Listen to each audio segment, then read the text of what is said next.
दोस्तों स्टडी 91 के online platform में आप सभी का बहुत बहुत स्वागत है। दोस्तों आज आप सभी के समक्ष समीक्षा अधिकारी की क्लास को लेकर हाजिर हैं और आज हमारी 38वीं लेक्चर है। जी हाँ दोस्तों, जिन बच्चों ने पीछे के लेक्चर नहीं देखे एक बार जाके देख लीजिए, आपका कॉन्सेप्ट क्लियर हो जाएगा और इससे ज़्यादा बेहतर क्लास समीक्षा अधिकारी परीक्षा के लिए आपको कहीं मिलने वाली नहीं। तो जो बच्चे सिविल एग्जाम की तैयारी करते हैं उनके लिए सीरीज बहुत इंपॉर्टेंट है। यहाँ पे दोस्तों हम प्री और मेन्स दोनों को कवर करते हैं। ठीक है, इस प्लेटफॉर्म पे कभी दोस्तों आपका समय नहीं जाया जाएगा। जब भी आप क्लास अटेंड करेंगे तो आपको हमेशा कुछ ना कुछ पॉजिटिव ही मिलेगा। आप 10 मिनट क्लास लेके देखो, फिर आप बताना कि आपने कुछ नया सीखा या नहीं सीखा। या चलो 5 मिनट का समय होगा आपके पास ना, सिर्फ 5 मिनट नितिन सर को दो, 5 मिनट में मैं आपका दिल जीत लूंगा, वादा करता हूं। ठीक है, आइए आगे बढ़ते हैं। ध्यान दीजिएगा, कुल 15 सब्जेक्ट पर दोस्तों आज हम चर्चा करने वाले। जो सब्जेक्ट पीछे लिखे हैं इन सभी टॉपिक पर दोस्तों चर्चा होगा। हमारे पास दोस्तों टेस्ट सीरीज भी अवेलेबल है। एग्जाम के दिन अपने आप को मत आजमाइएगा, एग्जाम से पहले अपने आप को आजमाइए कि हमारी पोजीशन क्या है, कहां पर हम कमजोर हैं, उस टॉपिक को फिर से तैयार कीजिए। इसलिए दोस्तों study91pro.com पर जाइए और हमारी टेस्ट सीरीज ज्वाइन कर सकते हैं। ये 2 किताबें हम लोगों ने लॉन्च किया था कोम्बो में, थोड़ी किताबें बची हैं, इसके बाद किताबें समाप्त होने वाली। हिंदी वाली तो बची है थोड़ी बहुत, लेकिन जीएस वाली जो किताब है दोस्तों पूरी तरह से समाप्त है, तो इसे आप हमारे ऑनलाइन प्लेटफॉर्म से ले सकते हैं। सीधे मुद्दे पर आते हैं दोस्तों, पढ़ना स्टार्ट करते हैं। पहला सवाल ये प्राचीन भारत के इतिहास से संबंधित सवाल है और प्री परीक्षा 2014 में पूछा गया सवाल है। सवाल क्या है दोस्तों, बहुत ध्यान से पढ़िए, जवाब दीजिए। लिख रहा है बल्लभी विश्वविद्यालय स्थित था। बल्लभी विश्वविद्यालय कहां पर स्थित था दोस्तों? बिहार में, उत्तर प्रदेश में, बंगाल में या फिर गुजरात में। ठीक है, तो बल्लभी याद रखिएगा, बल्लभी विश्वविद्यालय कहां स्थित है? याद रखिएगा, ये बल्लभी विश्वविद्यालय ये गुजरात में स्थित है। कहां है दोस्तों? बल्लभी विश्वविद्यालय ये गुजरात में स्थित है। जिन बच्चों को बिहार याद आ रहा है, मैं याद दिलाना चाहूंगा, बिहार में 2 बड़े विश्वविद्यालय थे दोस्तों। एक तो नालंदा विश्वविद्यालय था, कभी परीक्षा में आया कि नालंदा विश्वविद्यालय कहां है, तो क्या बताएंगे? बिहार में। और दूसरा याद रखिएगा दोस्तों, विक्रमशिला विश्वविद्यालय। कौन सा? विक्रमशिला विश्वविद्यालय, यह भी दोस्तों भागलपुर बिहार में स्थित है। ये आप याद रखेंगे। ठीक है, तो यहां पर जो आपका सही जवाब है फिलहाल तो वो क्या है? ऑप्शन नंबर डी, यानी गुजरात जो हमारा सही उत्तर है। अगली बार आयोग आपसे क्या कुछ पूछ सकता है, जरा उस पर हम विचार करते हैं। ध्यान दीजिए, मान लीजिए आयोग के मन में एक सवाल आया कि बल्लभी विश्वविद्यालय के संस्थापक कौन थे। यह सवाल आपसे कर दिया, तो कितने ऐसे बच्चे हैं जो इस सवाल का जवाब दे सकते हैं? ज्यादातर बच्चे नालंदा का याद रखते हैं, लेकिन विक्रमशिला और बल्लभी का लोग नहीं याद रखते हैं। ठीक है, मैं आपको याद दिलाता हूं दोस्तों, ये जो बल्लभी विश्वविद्यालय है ये किस वंश के द्वारा दोस्तों इसकी स्थापना किया गया था? तो याद रखिएगा, मैत्रक वंश के द्वारा। किसके द्वारा? मैत्रक वंश के शासक थे दोस्तों, नाम है भट्टारक। क्या नाम है दोस्तों? भट्टारक, जो इसके क्या थे दोस्तों? संस्थापक थे। तो आप याद रखेंगे। आज के बाद याद रखेगा, इंपॉर्टेंट सवाल है। ठीक है, आगे बढ़िए। नालंदा विश्वविद्यालय दोस्तों कहां स्थित है? मैंने पहले ही बता दिया कि नालंदा विश्वविद्यालय या बिहार में स्थित है। ठीक है, और नालंदा की स्थापना किसने किया था दोस्तों? तो याद रखेगा, गुप्त शासकों के द्वारा किया गया। ठीक है, गुप्त शासक में नाम आता है दोस्तों कुमार गुप्त का। किसका नाम आता है? कुमार गुप्त का नाम आता है। तो कुमार गुप्त जी ने क्या किया था? नालंदा की स्थापना किया था। ठीक है, अगला सवाल है, नालंदा बौद्ध धर्म के किस शाखा से दोस्तों संबंधित है? तो क्या जवाब देंगे? ये जो नालंदा है ये बौद्ध धर्म की महायान शाखा से संबंधित है दोस्तों। हीनयान महायान का नाम सुना था ना? ठीक है, हीनयान महायान जो था दोस्तों, बौद्ध धर्म की 2 शाखाएं जो हम पढ़ते हैं, बौद्ध धर्म की जो 2 शाखाएं हम लोग पढ़ते हैं, कौन कौन सी? एक महायान शाखा पढ़ते हैं, एक हीनयान शाखा पढ़ते हैं। तो हीनयान महायान ये जो विभाजन था, ये विभाजन कब हुआ? सवाल आता परीक्षा में कि विभाजन कब हुआ, तब क्या जवाब होगा आपका? तो याद रखिएगा, ये विभाजन दोस्तों चतुर्थ यानी चौथी बौद्ध संगीत समिति में हुआ था। किसमें? चौथी बौद्ध संगीत समिति में यह विभाजन हुआ था। बौद्ध संगीत समिति में यह विभाजन हुआ था, याद रखेंगे। और यह चौथी बौद्ध संगीत समिति का आयोजन कहां पे किया गया था? तो याद रखेगा, कुंडलवन कश्मीर। कहां पर दोस्तों? कुंडलवन कश्मीर में किया गया था। और उस समय शासक कौन था दोस्तों? तो कुषाण वंश का राजा था कनिष्क। इस सवाल को भी आप याद रखेंगे। आगे बात समझ में, इसको याद रखिएगा। उसी तरह से एक सवाल और पूछ देता है कि ये जो विक्रमशिला विश्वविद्यालय, यहां नालंदा के बारे में सवाल तो किया, लेकिन विक्रमशिला वाला सवाल नहीं किया दोस्तों। तो विक्रमशिला जो विश्वविद्यालय, इसकी स्थापना किसने किया था? तो इसका लोकेशन मैंने बताया कि बिहार में है, भागलपुर बिहार। और इसकी स्थापना किसने किया था दोस्तों? तो इसकी स्थापना किया था धर्मपाल ने। ये धर्मपाल जो है दोस्तों, ये पाल वंश का शासक है। कहां का शासक है? पाल वंश का शासक है। तो इतने सवाल दोस्तों यहां से बन सकते हैं। अगर इन सभी सवालों का उत्तर आपको पता है, तब समझिए कि मैं समीक्षा अधिकारी बन सकता हूं। अगर नहीं पता है तो आपको और तैयारी करने की जरूरत है और डिटेल में जाके पढ़ने की जरूरत है। आगे बात समझ में?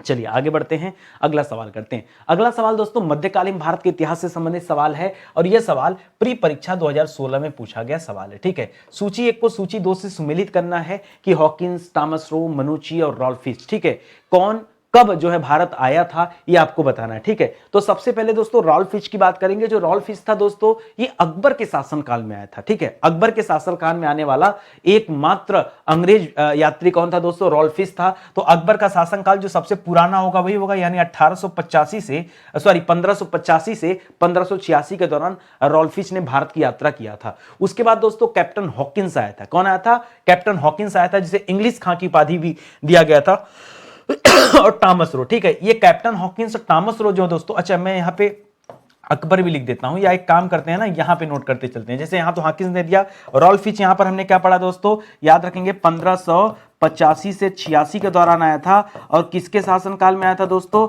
याद रखिएगा यह अकबर के शासनकाल में आया था। ठीक है, उसी तरह से ये जो कैप्टन हॉकिंस था ये पहले भारत में आया, टॉमस रो जो है दोस्तों ये बाद में भारत में आया, दोनों जो है जहांगीर के शासनकाल में आया। ठीक है, तो कैप्टन हॉकिंस याद रखेगा ये कहां पर हो जाएगा दोस्तों? 1608 से 11 के दौरान। और उस समय भारत में कौन था बादशाह दोस्तों? याद रखिएगा जहांगीर बादशाह था, अकबर का पुत्र जहांगीर, जिसका बचपन का नाम क्या था? सलीम नाम था, याद रखेंगे। ठीक है, और टॉमस रो दोस्तों उसके बाद आया था, तो 1615 से 1619 में आया था दोस्तों, और ये जहांगीर के शासनकाल में था। और आखिरी हो जाएगा दोस्तों मनुची, ये आया था दोस्तों। मनुची का जो टाइम पीरियड दोस्तों, ये किसका टाइम पीरियड है? तो यहां पर आप शाहजहां के टाइम पीरियड में दोस्तों मनुची आया हुआ है, इसको आप याद रखेंगे। ठीक है, क्योंकि इसके बाद दोस्तों किसका टाइम पीरियड आ जाता है? इसके बाद आएंगे तो फिर औरंगजेब का टाइम पीरियड स्टार्ट हो जाएगा। किसका स्टार्ट होगा दोस्तों? औरंगजेब का टाइम पीरियड स्टार्ट हो जाता है, याद रखेंगे। तो यहां पर उत्तर क्या हो जाएगा दोस्तों?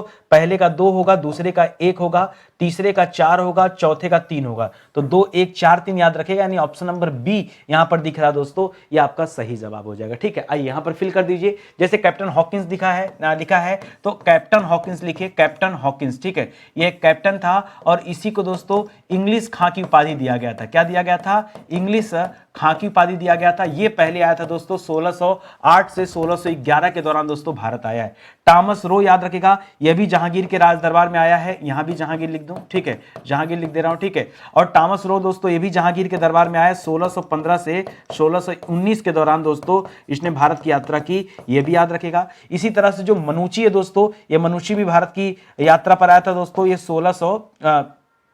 मनुची, हाँ ठीक है, मनुची जो दोस्तों ये 1653 से 1670 के दौरान आया था। और ये जो टाइम पीरियड दोस्तों, मनुची वाला टाइम पीरियड, ये दोस्तों स्पेशली शाहजहां का टाइम पीरियड है। किसका दोस्तों? ये शाहजहां का टाइम पीरियड है, शाहजहां के बाद औरंगजेब का आता है। ठीक है, एक दो सवाल और परीक्षा में पूछता, मैं देखता हूं बार बार परीक्षा में पूछता है। एक पूछता दोस्तों बर्नियर, क्या पूछता दोस्तों? ध्यान सुनिएगा, बर्नियर। तो बर्नियर दोस्तों याद रखिएगा, बर्नियर कौन था? याद रखिएगा यह एक फ्रांसीसी डॉक्टर था। क्या था दोस्तों? यह एक फ्रांसीसी डॉक्टर था। ये दोस्तों अक्सर करके मैंने देखा कि आयोग ने बर्नियर से काफी सवाल पूछे हैं। और इसने भी दोस्तों भारत की यात्रा किया था, मुगलों के टाइम यात्रा किया था। और उस समय दोस्तों इसने किताब भी लिखा है, travel in the Mughal empire. याद रखिएगा, travel travel travel travel in the Mughal empire, Mughal empire. जब भारत से वापस गया ना, तो इसने अपनी इस कहानी को इस travel in the Mughal empire में दर्शाया है।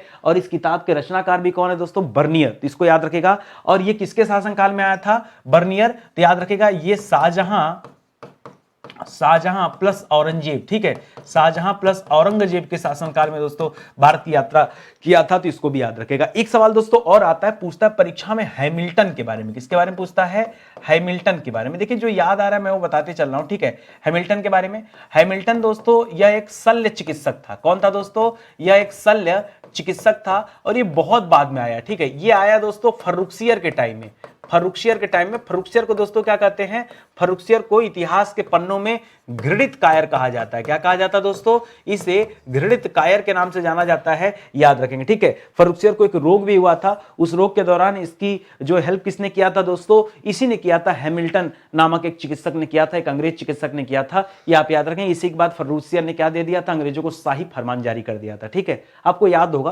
तो इस तरह से दोस्तों जब आप डिटेल में पढ़ेंगे तो मजा और बढ़ जाएगा। ठीक है, ये आधुनिक भारत में दोस्तों जो विदेशी विदेशी यात्री आए, मैंने उनके बारे में बताया। ऐसे मध्यकालीन के जो हैं वो अलग अलग हैं, प्राचीन में अलग अलग हैं। जैसे आप वेनसांग पढ़ते हैं तो वेनसांग हर्षवर्धन के काल में आया, ह से वेनसांग, ह से हर्षवर्धन। इसी तरह फायान दोस्तों चंद्रगुप्त द्वितीय के शासन काल में आया, ठीक है। इसी तरह से आप इंडिका की रचना करने वाले मेगास्थनीज के बारे में पढ़ते हैं, वो चंद्रगुप्त मौर्य के शासन काल में आया। तो ऐसे करके डिटेल में चीजें पढ़ते रहिए, ठीक है। आगे बढ़िए, अगला सवाल मॉडर्न हिस्ट्री का है दोस्तों, और मेंस परीक्षा 2016 में पूछा गया सवाल है कि Mohammedan Anglo oriental college Aligarh की स्थापना निम्नलिखित में से किस वर्ष हुआ था, ठीक है। कौन सा स्थापना दोस्तों, इसको हम शॉर्टकट में अब हम AMU के नाम से भी जानते हैं, अलीगढ़ मुस्लिम यूनिवर्सिटी भी कहते हैं दोस्तों, ठीक है। फिलहाल ये बाद में बना बहुत चल के, शुरुआत में मोहम्मदन एंग्लो ओरिएंटल कॉलेज के नाम से इसे जाना जाता था। इसकी स्थापना किसने किया था दोस्तों, तो याद रखिएगा सर सैयद अहमद खान ने। किसने किया था, सर सैयद अहमद खां के द्वारा दोस्तों इसकी स्थापना किया गया था। और कब हुआ था दोस्तों, तो याद रखेंगे 1875 या 74। बच्चा यहां भी कंफ्यूज होता है कि सर 75 करें या 74 करें। 1875 कीजिए दोस्तों। 1875 वही साल है जिस साल आर्य समाज की भी स्थापना हुई। किसकी स्थापना हुई दोस्तों, आर्य समाज की स्थापना हुई थी। आर्य समाज की स्थापना किसने किया था दोस्तों, याद रखेगा दयानंद सरस्वती जी ने किया था। किसने किया था, दयानंद सरस्वती जी ने किया था। इसको याद रखेगा, दयानंद सरस्वती जी ने शुद्धि आंदोलन भी चलाया, वेदों की ओर लौटो का नारा दिया। ये सारे तथ्य आप याद रखेंगे, ठीक है। और आपको अगर ब्रह्म समाज याद आ रहा है ना, तो ब्रह्म समाज की स्थापना सन 1828 में राजा राम मोहन राय जी ने किया था, वो याद रखेंगे, ठीक है। यहां याद रखेगा। आइए कुछ नए सवाल देखते हैं। अलीगढ़ मुस्लिम विश्वविद्यालय के संस्थापक हैं कौन है दोस्तों, याद रखेगा सर सैयद अहमद खां। बताया तो आपको, ठीक है। सर सैयद अहमद खां ये दोस्तों क्या है, संस्थापक हैं। 1857 के विद्रोह पर दोस्तों सर सैयद अहमद खां की एक दोस्तों बहुत फेमस किताब है, पुस्तक है। तो उस किताब का नाम क्या है दोस्तों, कॉजेज यानी कारण, ठीक है। कॉजेज ऑफ द इंडियन अब देखिए कॉजेज यानी कारण किसका, तो इंडियन रिवोल्ट का। रिवोल्ट मतलब क्या होता है दोस्तों, आंदोलन, क्रांति। ये भारतीय क्रांति का कारण क्या था, उस पर दोस्तों एक किताब सर सैयद अहमद खान ने लिखा है, याद रखिएगा। अगला सवाल आता है साइंटिफिक इंडिया सोसाइटी। इन्हीं के द्वारा दोस्तों, इन्हीं के द्वारा साइंटिफिक, यहां बीच में एक शब्द लगाएगा इंडिया, साइंटिफिक इंडिया सोसाइटी की भी स्थापना की गई थी। सवाल आता है कि यह स्थापना उन्होंने कब किया था, तो याद रखिएगा पहले, ठीक है। इससे करीब 11 साल पहले 1764 ईस्वी में, याद रखेंगे, साइंटिफिक इंडिया सोसाइटी का स्थापना किया गया। किसके द्वारा, सर सैयद अहमद खान के द्वारा किया गया, याद रखिएगा। अभी हाल फिलहाल में दोस्तों न्यूज में चल रहा था, शायद आपने ना सुना हो, विक्टोरिया स्कूल। कौन सा स्कूल दोस्तों, विक्टोरिया स्कूल चर्चा में चल रहा था। ये विक्टोरिया स्कूल की स्थापना भी दोस्तों सर सैयद अहमद खान ने किया है, ठीक है। जो अच्छे अच्छे पढ़ने वाले होंगे उन्हें भी नहीं पता होगा, ठीक है। तो याद रखिएगा सर सैयद अहमद खान ने विक्टोरिया स्कूल की भी स्थापना किया था। और ये स्कूल कहां पर है दोस्तों, याद रखिएगा गाजीपुर में। कहां पर दोस्तों, गाजीपुर में, ठीक है। गाजीपुर में जो रहने वाले हैं जरा वो रिप्लाई देंगे कि वहां पर कोई विक्टोरिया स्कूल है या चर्चा में है कि नहीं है, ठीक है। ये वाला तथ्य आप याद रखिएगा। अभी हाल फिलहाल में ये न्यूज में था, इस वजह से मेरे ध्यान में आ गया, तो मैंने आपसे शेयर कर दिया, ठीक है। आगे बात समझ में, अगले टॉपिक पर चला जाए। ये तो अभी हमने 3 सब्जेक्ट पर बात किया। जो हमारा चौथा सब्जेक्ट है वो दोस्तों भारत का भूगोल है। तो भारत के भूगोल में दोस्तों प्री परीक्षा 2017 में पूछा गया सवाल है कि निम्नलिखित में से कौन सा शैल समूह, शैल मतलब कौन सा पर्वत समूह, कौन से चट्टानों का समूह भारत में धात्विक खनिजों के लिए जाना जाता है या धात्विक खनिजों के लिए प्रमुख स्रोत है। धात्विक मतलब जहां पर सबसे ज्यादा धातु पाए जाते हैं, ठीक है। तो याद रखिएगा, आप पढ़ते होंगे धारवाड़ समूह, अगर ना याद हो तो याद रखिएगा मारधाड़, धार से धात्विक, धा से धारवाड़, ठीक है। इस तरह से याद रखिएगा। पहले मैं भी भूल जाता था, तो इसी तरह से मैंने याद कर लिया, ठीक है।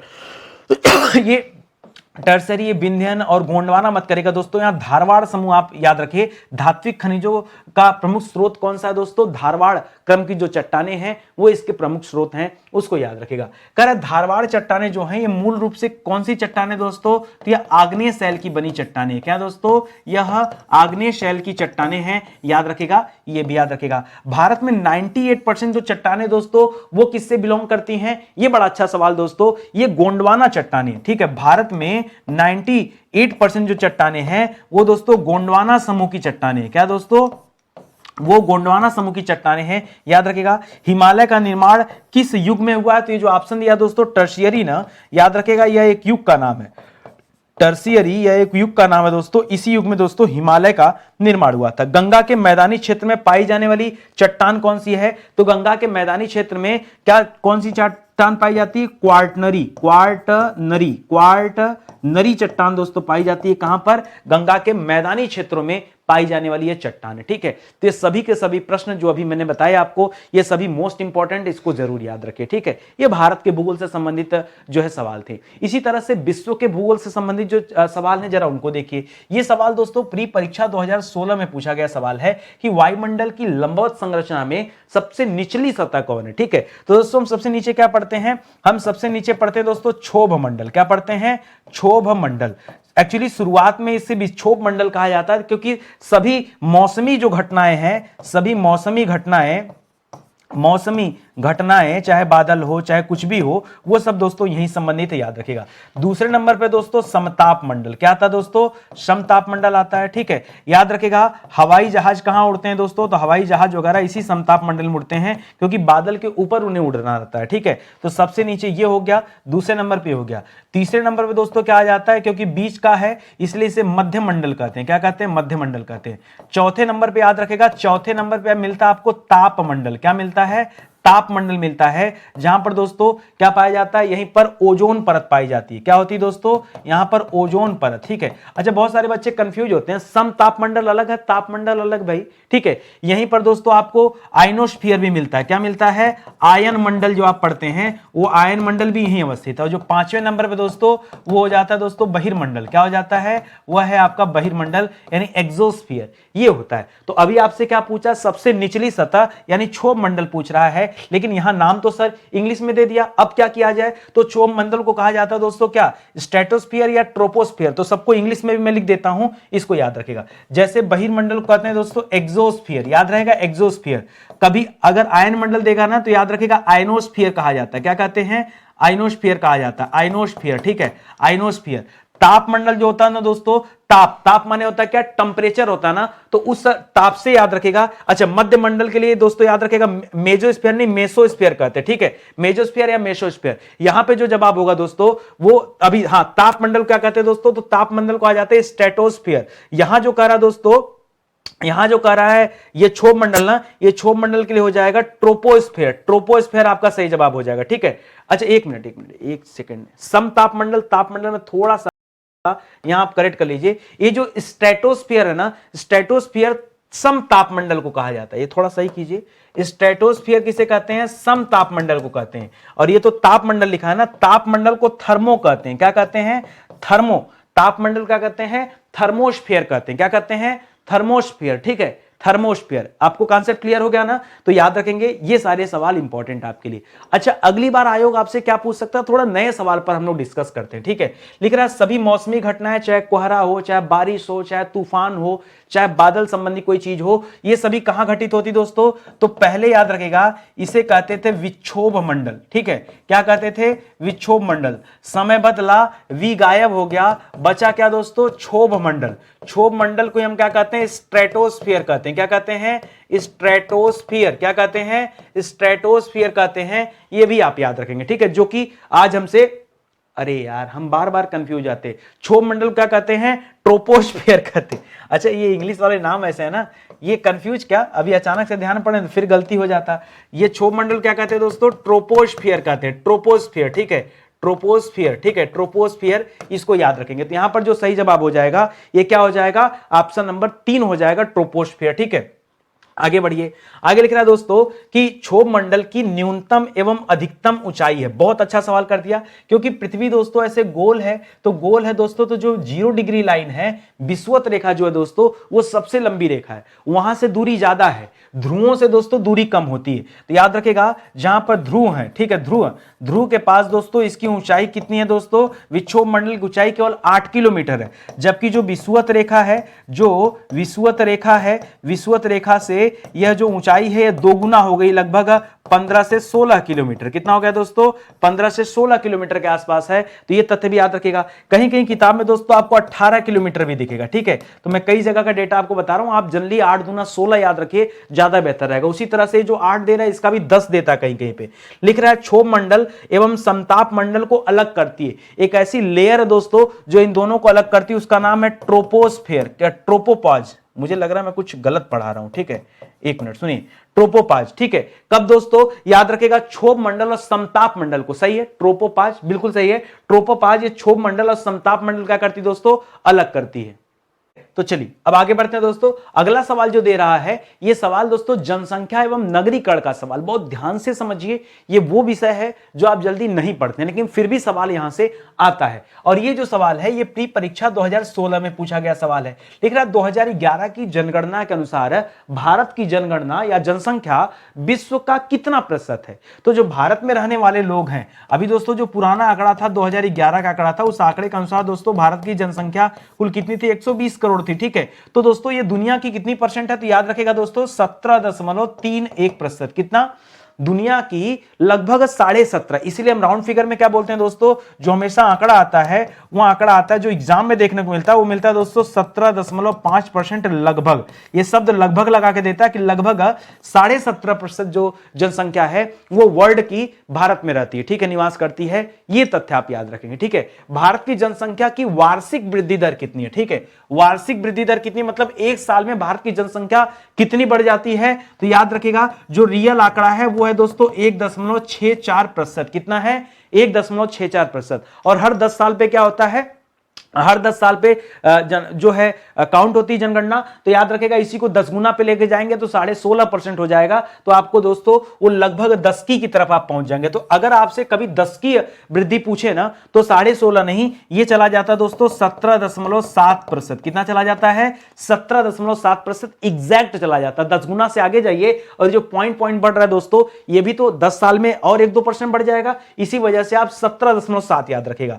भारत की जनसंख्या में सर्वाधिक वृद्धि कब दर्ज की गई दोस्तों, सबसे ज्यादा वृद्धि किस साल दर्ज की गई थी, यह आपसे पूछा जा रहा है। तो सबसे ज्यादा वृद्धि दर्ज किया गया दोस्तों 1961 से 71 के दौरान, सबसे ज्यादा वृद्धि दोस्तों इसी साल दर्ज किया गया था। अब आपसे पूछ दिया जाए कि कितना वृद्धि, तो अगर कभी एग्जाम में आप पढ़ेंगे तो हमेशा मिलेगा, अगर लगभग लिखा रहेगा तो बताएगा लगभग 20% से अधिक, 20% से अधिक की वृद्धि दर्ज की गई। एग्जैक्ट अगर आपसे पूछ दिया जाए तो याद रखेगा दोस्तों 24.8%। ये 20% से ऊपर क्यों कर, बोलो लगभग 25%, हाँ लगभग 25% की दोस्तों वृद्धि दर्ज की गई, जो सबसे ज्यादा थी 1961 से 71 के दौरान। उसी तरह पूछ सकता है कि दोस्तों न्यूनतम कब थी दोस्तों, न्यूनतम वृद्धि कब दर्ज की गई, न्यूनतम वाला, तो याद रखेगा यह 1921 से 31 वाला काल था, ठीक है। और इसमें न्यूनतम क्या, इसमें जनसंख्या जो थी दोस्तों वो माइनस में चली गई थी। तो माइनस में कितना दोस्तों, याद रखेगा -0.31%। कितना दोस्तों, -0.31%। ये जनसंख्या घट गई थी, क्यों, क्योंकि उस समय दोस्तों बहुत भयानक अकाल पड़ा था और कई लाख लोग दोस्तों मारे गए थे। इस वजह से ये जनसंख्या वृद्धि जो थी दोस्तों ये माइनस में चली गई थी। तो इंपॉर्टेंट सवाल बनाना। बाकी फिर आप वो याद करेंगे कि सर लॉर्ड मेयो ने 1872 में पहली बार जनगणना कराया, फिर ये सारी चीजें तो कॉमन सी बात है, ठीक है। चंद्रमौली साहब जो है जनगणना आयुक्त थे, ठीक है। हमारी जनगणना हमारा भविष्य, ये सब हमारा ध्येय वाक्य था, ये सब तो आप जानते हैं। जब हम हर अगले आते हैं टॉपिक पे ना, तो दोस्तों या मैं कहूं कि जब आप इसके पीछे भी मैंने बहुत सारे, क्योंकि रोज हम इस टॉपिक पे चर्चा करते हैं तो कुछ ना कुछ रोज आपको सीखने को मिलता है। तो इसी तरह से धीरे धीरे नई नई चीजें हम अपने पास अपडेट करते चल रहे हैं, ठीक है। आगे बढ़िए। भारतीय राज्य व्यवस्था से संबंधित सवाल दे रहा, 2016 में पूछा गया सवाल है कि निम्नलिखित में से कौन सही सुमेलित नहीं है। जो सही सुमेलित नहीं दोस्तों वो बताना है। अंतरराज्यीय परिषद की स्थापना 1990 में हुआ था, दिमाग गड़बड़, सही है। अंतरराष्ट्रीय विकास परिषद जो दोस्तों 1954 में नहीं दोस्तों, राष्ट्रीय विकास परिषद अगर आपको याद हो, ठीक है, तो कब हुआ था दोस्तों, 1952 में। या फिर आपने सामुदायिक विकास कार्यक्रम भी एक सुना होगा, ठीक है, इसी समय सामुदायिक विकास कार्यक्रम की भी स्थापना हुआ था, ठीक है। सामुदायिक विकास कार्यक्रम ये भी कब स्टार्ट किया गया दोस्तों, 1952 में। ये 54 वाला ही गलत है, तो ये सुमेलित नहीं है। केंद्रीय सतर्कता आयोग जो दोस्तों 1964 में बना था। मानवाधिकार की स्थापना दोस्तों 1993 में हुआ है, तो बाकी तो सही है। अच्छा, मानवाधिकार दिवस कब मनाया जाता है, अगर पूछा जाए आपसे कि मानवाधिकार दिवस कब मनाया जाता है, तो याद रखेगा हर साल 10 दिसंबर को। कब मनाया जाता है दोस्तों, 10 दिसंबर को मानवाधिकार दिवस मनाया जाता है। जाता है, याद रखेंगे। ठीक है, तो राष्ट्रीय विकास परिषद जो हमारा सही उत्तर होना चाहिए था, क्या होना चाहिए था दोस्तों? 1952 होना चाहिए था। अंतरराज्यीय परिषद का सही लिखा हुआ 1990 सही लिखा हुआ है।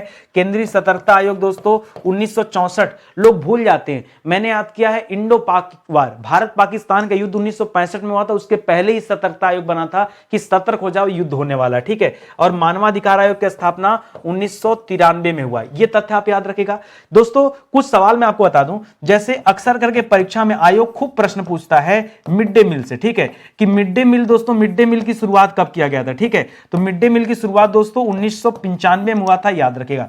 इसी तरह से आयोग एक सवाल और खूब पूछता है, किसान क्रेडिट कार्ड, पता नहीं कितना मोहब्बत है आयोग को, किसान क्रेडिट कार्ड ये कब स्कीम लॉन्च किया गया था? तो याद रखेगा 1998 में। ठीक है, 1999 मत करेगा, 1998 करेगा, ये सही है। और एक सवाल और याद रखेगा, नरेगा। नरेगा दोस्तों खूब पूछता है परीक्षा में, नरेगा। तो नरेगा जो था दोस्तों, अगर मैं नरेगा अधिनियम की बात करूं, सुनिएगा ध्यान से, अगर मैं नरेगा अधिनियम की बात करूं तो यह अधिनियम 2005 में आया था। अगर मैं नरेगा के लागू होने की बात करूं तो नरेगा फरवरी 2006 में यह नरेगा लागू हुआ था। और नरेगा का जो नाम था दोस्तों, नरेगा का जो नाम था वो बदल करके दोस्तों मनरेगा कर दिया गया। क्या कर दिया गया? मनरेगा कर दिया गया, मतलब महात्मा गांधी रोजगार गारंटी योजना। याद रखेगा ये नाम चेंज कब किया गया? तो ये 2009 में चेंज किया गया। ये कुछ सवाल और याद रखे, यहां से भी खूब सारे सवाल बनते रहते हैं। ठीक है, तो याद रखेंगे आप ये सारी बातें ना। ये तो दोस्तों भारतीय राज्य व्यवस्था से संबंधित सवाल है,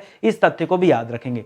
अगले सवाल पर आइए। अगला सवाल भौतिक रसायन विज्ञान का सवाल है और प्री परीक्षा 2016 में यह सवाल भी पूछा गया। लिख रहा निम्नलिखित में से कौन सही सुमेलित है, वो आपको बताना जो सही है। 4 में से एक ही सही है, अब आप बताइए क्या सही है। लिख रहा है थर्मो रेसिस्टर, यह इलेक्ट्रॉनिक थर्मामीटर होता है। संधारित्र थर्मामीटर होता है। देखिए संधारित्र कोई थर्मामीटर नहीं है। बाइपोलर जंक्शन ट्रांजिस्टर ये दिष्टकारी होता है। दिष्टकारी क्या होता है दोस्तों? पढ़ा है आपने, एसी डीसी सुना है? अल्टरनेट करंट और डायरेक्ट करंट के बारे में नहीं सुना? चलिए मैं बताता हूं अभी। जंक्शन डायोड क्या होता है दोस्तों? आवर्धक होता है। आवर्धक वगैरह तो लेंस में यूज होता है। तो ये सारे ऑप्शन गलत दोस्तों, जो एक ऑप्शन ए है वही सही है।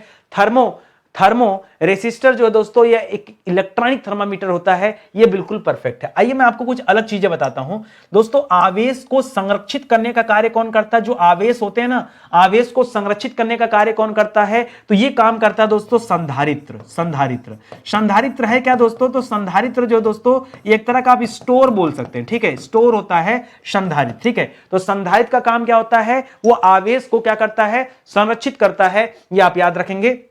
दूसरा जो लिख रहा है यहां पर बाइपोलर जंक्शन ट्रांजिस्टर लिख रहा है ना, ये क्या करता है दोस्तों? तो यहां लिख रहा है कि दिष्टकारी होता है, बिल्कुल गलत है दोस्तों। ये बाइपोलर जो होता है ये खाली सिग्नल को बढ़ाने का काम करता है। ठीक है, सिग्नल बढ़ाने का काम करता है, बढ़ाने का, इसीलिए तो इसको बाइपोलर कहा गया। बाइपोलर जंक्शन बाइपोल कर देता है, सिग्नल को आगे बढ़ा देता है, शिफ्ट कर देता है। धारा को एक दिशा में प्रवाहित होने की अनुमति दोस्तों कौन देता है? तो जंक्शन डायोड देता है। क्या देता है? जंक्शन डायोड जो होता है ये धारा को एक दिशा में प्रवाहित होने की अनुमति देता है। ठीक है, इसी तरह से दोस्तों याद रखेगा एसी को डीसी में, एसी को डीसी में कौन बदलता है दोस्तों? कौन बदलता है? एक सवाल बहुत अच्छा है, परीक्षा में खूब पूछा जाता है। एसी मतलब अल्टरनेट करंट, अल्टरनेट करंट बोलते हैं इसको। ठीक है, अल्टरनेट करंट। ठीक है, और इसी तरह डीसी को क्या बोलते हैं? इसको डायरेक्ट करंट बोलते हैं। तो अल्टरनेट करंट को दोस्तों एसी को डीसी में दोस्तों कौन चेंज करता है? तो रेक्टिफायर चेंज करता है। कौन चेंज करता है?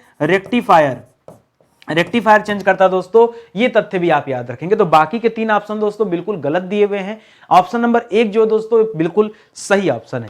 अगला सवाल दोस्तों जीव विज्ञान से संबंधित सवाल है, बायोलॉजी से संबंधित सवाल है और प्री परीक्षा 2016 में पूछा गया सवाल है। लिख रहा निम्नलिखित में से कौन सा बर्ड फ्लू का कारक है, ये आपको बताना। बर्ड फ्लू का कारक, अब बहुत सारे बच्चों के दिमाग में ना ये हमेशा H5N1 और H1N1 में कंफ्यूजन होता है। तो मैं आपको बताना चाहूंगा, जब कभी आपसे स्वाइन फ्लू का कारक पूछे, स्वाइन फ्लू का जो पक्षियों में होता है, सॉरी स्वाइन फ्लू पूछे, बर्ड फ्लू तो पक्षियों में होता है, स्वाइन फ्लू पूछे ना तो स्वाइन फ्लू में हमेशा H1N1 बताइए। कहां पर बताएंगे? स्वाइन फ्लू में H1N1 बताइए। अगर बर्ड की बात कर रहा तो बर्ड को उड़ा दीजिए, थोड़ा ज्यादा नंबर दीजिए, ठीक है, तो H5N1 याद रखेगा। ये जो H1N1 लिखा है ये क्या है दोस्तों, ये किसका कारक है, ये स्वाइन फ्लू का कारक है। किसका है दोस्तों, स्वाइन फ्लू का कारक है, ठीक है। और उसी तरह से बर्ड फ्लू का कारक कौन सा है, तो H5N1 याद रखेगा। अक्सर करके कंफ्यूजन होता है, तो याद रखेगा जो बर्ड है पक्षी, ठीक है, तो बर्ड को याद रखेगा, ऊपर नंबर देंगे, यहां H5 याद रखेगा, ठीक है।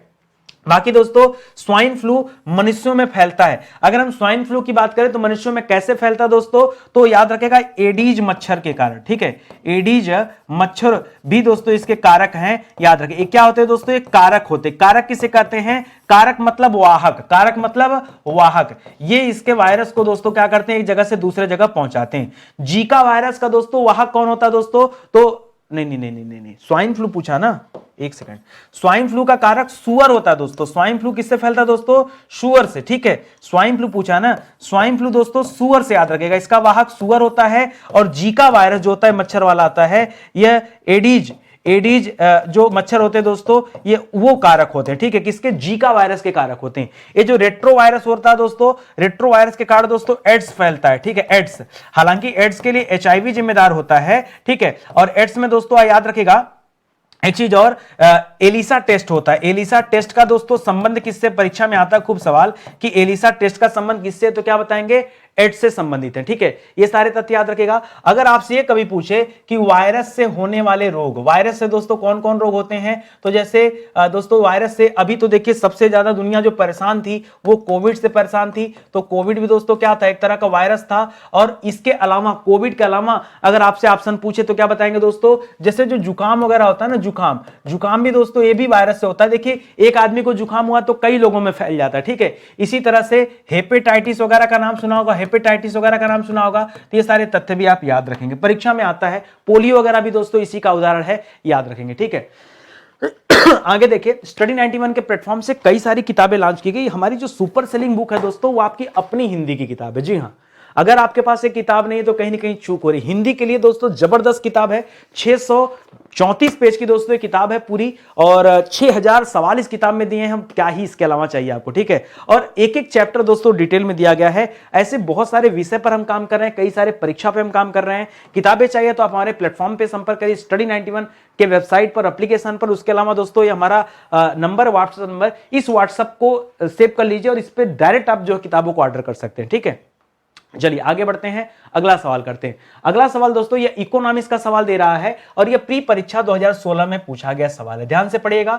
निम्नलिखित उपायों पर विचार कीजिए जिन्हें आरबीआई अर्थव्यवस्था में मुद्रास्फीति को नियंत्रित करने के लिए प्रयोग में लाया जाता है। मुद्रास्फीति मतलब क्या हो गया दोस्तों, मुद्रास्फीति मतलब महंगाई, ठीक है। और जब महंगाई बढ़ गई तो महंगाई को कंट्रोल कैसे किया जाए, तो महंगाई को दो लोग कंट्रोल करते हैं, ठीक है। या तो महंगाई को दोस्तों आरबीआई कंट्रोल करती है, या तो महंगाई को सरकार कंट्रोल करती है। तो जब आरबीआई कंट्रोल करती दोस्तों तो यह मौद्रिक नीति बनाती, क्या बनाती दोस्तों, मौद्रिक नीति बनाती है, ठीक है। जब सरकार कंट्रोल करती है तो सरकार क्या बनाती है, राजकोषीय नीति बनाती, क्या बनाती है, राजकोषीय नीति बनाती है, ठीक है। और आपसे पूछा कि आरबीआई कैसे नियंत्रित करती है, तो आरबीआई क्या करती है दोस्तों, बैंक दर में वृद्धि कर देती है, बिल्कुल कर देती है। बैंक रेट बढ़ा देगी तो लोग क्या करेंगे दोस्तों, अब लोन, जैसे मान लीजिए लोन अभी 10% इंटरेस्ट रेट चल रहा है, अगर 20% इंटरेस्ट रेट हो जाए तो लोग कम लोन लेंगे, तो मार्केट में पैसा कम जाएगा तो महंगाई कंट्रोल होगा, ठीक है।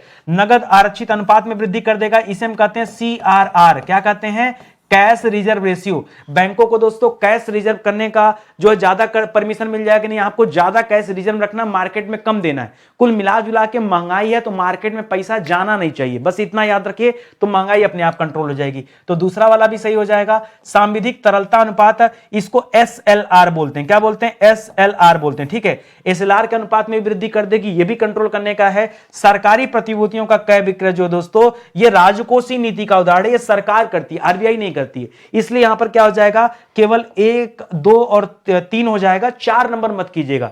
सरकारी प्रतिभूति का संबंध सरकार से है, इसीलिए तो सरकारी कहा गया, ठीक है। यह राजकोषीय नीति का हिस्सा है, यह मौद्रिक नीति का हिस्सा नहीं है, ठीक है। यहां देखिए आरबीआई द्वारा प्रयुक्त एक मात्रात्मक उपकरण है। आरबीआई कौन कौन सा मेथड अपनाती दोस्तों, तो अभी पीछे हमने पढ़ा तो या तो क्या करेगी दोस्तों, बैंक रेट को क्या कर देगी, बैंक रेट को बढ़ा देगी, बैंक रेट को बढ़ा देगी। दूसरा तरीका क्या करेगी, CRR कैश रिजर्व रेशियो को बढ़ा देगी। तीसरा क्या, SLR को भी बढ़ा देगी, सांविधिक तरलता अनुपात जो है उसको बैंक बढ़ा देती दोस्तों। इसी तरह से दोस्तों बैंक क्या करती, काम करती। इसकी तरह से मुक्त बाजार क्रियाएं, ठीक है, मुक्त बाजार क्रियाएं ये दोस्तों RBI के द्वारा अपनाया जाता है। कुल मिला जुला के मौद्रिक नीतियां। इसी तरह से जो सरकार है वो क्या क्या करती है, तो अभी जैसे हमने क्या पढ़ा, सरकारी प्रतिभूतियों का क्रय विक्रय, सरकारी प्रतिभूतियों का क्रय विक्रय जो होता है दोस्तों, ये सरकार करती है। क्रय विक्रय एक साथ नहीं बोलेंगे, केवल क्या कहेंगे दोस्तों, क्रय, खैर बोल दीजिए। इसके अलावा दोस्तों सरकार क्या करती है, कराधान का काम करती है, कराधान टैक्सेशन पे काम करती है। सरकार दोस्तों अपने व्यय को कंट्रोल करती है, जो खर्चे हैं वो अब कंट्रोल करेगी, ठीक है। और इसके अलावा दोस्तों पब्लिक बारोइंग करेगी, पब्लिक से पैसा मांगेगी सरकार, ठीक है, पब्लिक बारोइंग करती है, ठीक है। ये सब दोस्तों जो काम है, ये किसका काम है दोस्तों, ये सरकारी नीति के तहत किया जाए, ये राजकोषीय नीति के तहत सरकार द्वारा किया जाता है, महंगाई को कंट्रोल करने के लिए। कुल मिला जुला के ध्यान दीजिए, मार्केट से पैसा हटा देना है, ना पैसा रहेगा ना महंगाई आएगी, यही ध्यान दीजिए। आगे देखिए अगला सवाल दोस्तों, ये जो पूछ रहा है ये पर्यावरण से संबंधित सवाल है, प्री परीक्षा 2016 में पूछा गया। यूनेस्को ने जुलाई 2016 में भारत के निम्नलिखित में से किस राष्ट्रीय उद्यान को विश्व धरोहर स्थल घोषित किया था। यह भी अपने आप में डिफिकल्ट सवाल ही है। खैर ये करंट में होने के कारण दोस्तों, करंट अफेयर के सवाल होने के कारण यहां शामिल कर लिया गया, नहीं तो ये कौन याद रखेगा। अरे हम केवल राष्ट्रीय उद्यान याद रख सकते हैं, उनके स्थान याद रख सकते हैं, उनको कब विश्व धरोहर घोषित किया गया इतना कोई बच्चा नहीं याद कर पाएगा, ना ही कोई टीचर याद कर पाएगा। बोलो सही बोल रहा हूं कि गलत, सही बोल रहा हूं ना, इसको ध्यान देना फिलहाल, क्योंकि दोस्तों ये उस समय चर्चा में चल रहा था 2016 में, और 2016 में पेपर भी हुआ था, इसलिए दोस्तों ये करंट अफेयर में था, इस वजह से दोस्तों यह परीक्षा में पूछ लिया गया, नहीं तो जनरली ये सवाल नहीं पूछा जाता। फिलहाल मैं आपको बताना चाहूंगा कंचनजंगा राष्ट्रीय उद्यान, कंचनजंगा राष्ट्रीय उद्यान 2016 में उसे विश्व धरोहर घोषित किया गया था, नेपाल के साथ इश्यू चल रहा था, याद रखेंगे। अच्छा एक सवाल मान लो आपसे पूछे कि ये फूलों की घाटी का जो राष्ट्रीय उद्यान दोस्तों ये कहां पर स्थित है, तो क्या बताएंगे, फूलों की घाटी का राष्ट्रीय उद्यान ये उत्तराखंड में स्थित है, और इसे वर्ष 2005 में दोस्तों क्या दिया गया था, ये दर्जा दिया गया था। ये कंचनजंगा भी कहां दोस्तों, यह भी आपके उत्तराखंड में स्थित है, ठीक है, कंचनजंगा भी वहीं पर, ठीक है। काजीरंगा राष्ट्रीय उद्यान दोस्तों ये कहां पर स्थित है, तो काजीरंगा राष्ट्रीय उद्यान ये आपके असम में स्थित है। अभी हाल ही में असम में दोस्तों रायमोना राष्ट्रीय उद्यान को दोस्तों दर्जा दिया गया, रायमोना राष्ट्रीय उद्यान, ठीक है, याद रखिएगा। जिम कार्बेट राष्ट्रीय उद्यान दोस्तों ये कहां पर है, ये जिम कार्बेट भी आपके उत्तराखंड में स्थित है। अच्छा खूब परीक्षा में पूछा जाता है दोस्तों, इंद्रावती राष्ट्रीय उद्यान कहां है, क्या पूछा जाता है, इंद्रावती प्लस गुरु घासीदास राष्ट्रीय उद्यान, गुरु घासीदास राष्ट्रीय उद्यान, तो ये कहां पर दोस्तों, याद रखेगा यह छत्तीसगढ़ में स्थित है। कहां स्थित है दोस्तों, ये दोनों राष्ट्रीय उद्यान कहां है, छत्तीसगढ़ में स्थित है। इसी तरह से नामदफा राष्ट्रीय उद्यान कहां स्थित है दोस्तों, नामदफा राष्ट्रीय उद्यान यह अरुणाचल प्रदेश में स्थित है, अरुणाचल में, ठीक है। केबुल लामजाओ का नाम सुना ना, केबुल लामजाओ, ठीक है। ये जो राष्ट्रीय उद्यान दोस्तों ये आपके मणिपुर में है, और एकमात्र तैरता हुआ राष्ट्रीय उद्यान है। क्या दोस्तों, यह तैरता हुआ राष्ट्रीय उद्यान है, इसको भी याद रखिएगा, ठीक है। ये सारा तो आपने पढ़ा होगा, पिछली क्लास में तो मैंने राष्ट्रीय उद्यान के बारे में बहुत कुछ आपको पढ़ाया, ठीक है, बहुत कुछ, तो उसको भी आप याद रखेंगे। चलिए आगे बढ़ते हैं। अगला सवाल दोस्तों कृषि वाले चैप्टर से है, ठीक है, विषय से है।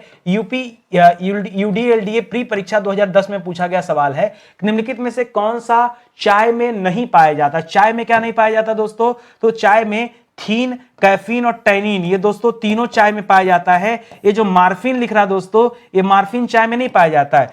मार्फिन जो होता है दोस्तों ये दर्द निवारक जो दवा होता है दोस्तों उसमें दोस्तों पाया जाता है मार्फिन, ठीक है, याद रखिएगा। यहां पर मार्फिन नहीं होता, यहां पर थीन, चाय की बात की जाए तो यहां पर थीन पाया जाता है, कैफीन पाया जाता है और टैनिन पाया जाता है। आपसे पूछा था कि क्या नहीं पाया जाता, ठीक है। अच्छा चाय पहली बार दोस्तों कहां पे यह सुनने को मिला था, चाय भारत का नहीं है दोस्तों, चाय की उत्पत्ति दोस्तों चीन में हुई थी, यह तथ्य भी याद रखेंगे। दर्द के रूप में दोस्तों किसका प्रयोग करते हैं, तो याद रखेंगे मार्फिन का यूज किया जाता है। किसका यूज किया जाता है, मार्फिन का यूज किया जाता है।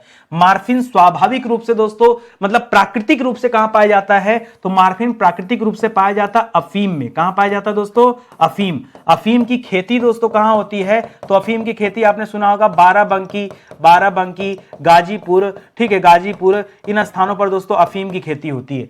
चाय में पाया जाने वाला मुख्यतः नशीला तत्व दोस्तों कौन सा है? तो चाय में कैफीन पाया जाता है जो नशीला है, ठीक है। बाकी इसके अलावा दोस्तों और क्या क्या पाए जाते हैं? तो जो एक्स्ट्रा है वो थीन पाया जाता है, और क्या पाया जाता है दोस्तों? टैनिन पाया जाता है, टैनिन पाया जाता है, ठीक है। तो ये सारे तथ्य भी याद रखेंगे। फिलहाल यहां पर जो आपका सही उत्तर है ऑप्शन नंबर 4 हो जाएगा, यहां पर मार्फिन नहीं पाया जाता, ठीक है।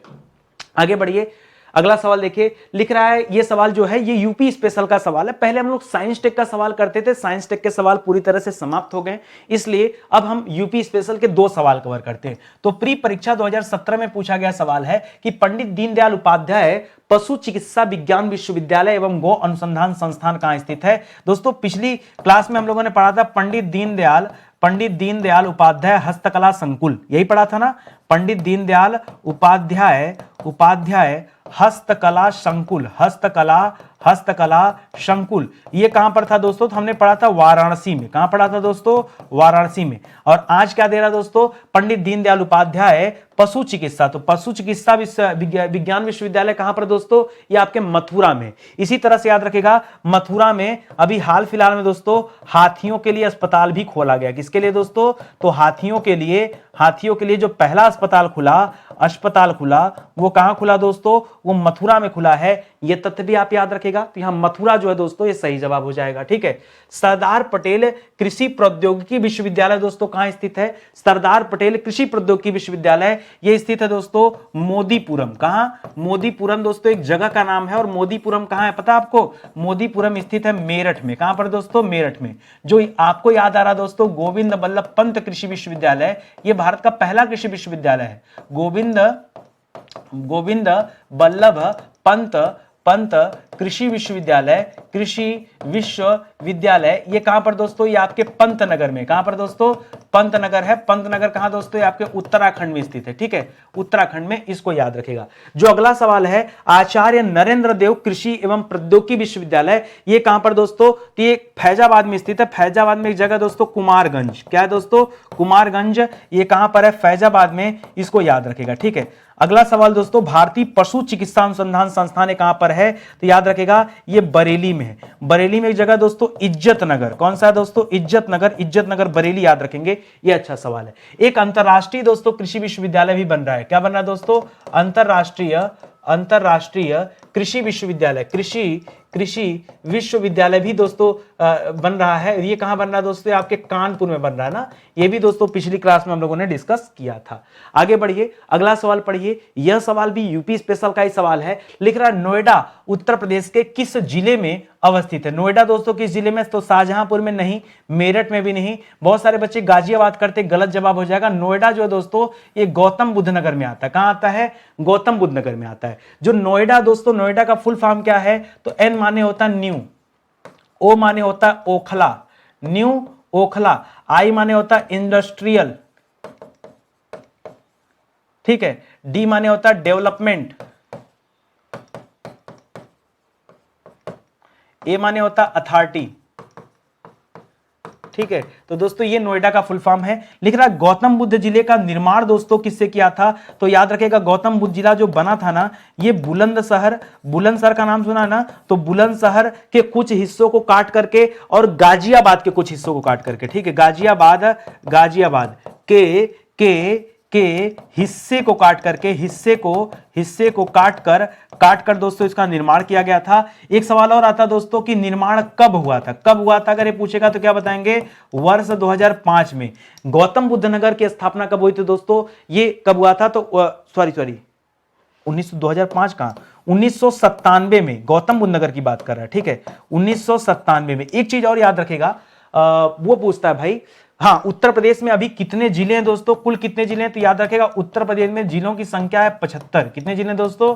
कुल 75 जिले हैं, याद रखेगा। उत्तर प्रदेश के कितने जिले दिल्ली एनसीआर के अंतर्गत आते हैं दोस्तों? तो दिल्ली एनसीआर में कुल 8 जिले आते हैं। कितने जिले आते हैं दोस्तों? दिल्ली एनसीआर में कुल 8 जिले आते हैं, जो मैंने आपको पढ़ाया भी है। कौन कौन से आते हैं दोस्तों? जैसे लिख लीजिए, पहले मेरठ आता है, दूसरे नंबर पर लिखिएगा गाजियाबाद आता है, तीसरे नंबर पर लिखिएगा दोस्तों जो बुलंदशहर है ये भी आ जाता है।